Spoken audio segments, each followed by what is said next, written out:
বাংলাদেশের নরম মাটি যেখানে শেষ হয়ে ছোট নাগপুরের পাথুরে কঠিনতা শুরু হয়েছে, সেখানে একটা ছোট্ট রেল স্টেশন ঘিরে 2-4টে লোকালয়। বেশিরভাগ ট্রেনই এখানে থামে না, হুইসল বাজিয়ে টিটকিরি দিতে দিতে চলে যায়।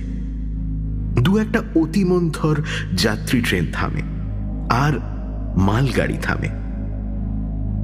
জায়গাটার পরিবেশ অত্যন্ত নিঝুম।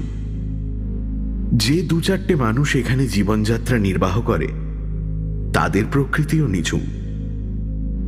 লোকগুলোকে দেখলে মনে হয় তারা এই মাত্র ঘুম থেকে উঠেছে কিংবা এক্ষুনি ঘুমিয়ে পড়বে। স্টেশন থেকে 1/2 মাইল দূরে একটা নিস্তরঙ্গ নদী আছে, সেটাও যেন ঘুমের ঘোরে যেতে যেতে পাথরের ওপর ঝিমিয়ে পড়েছে।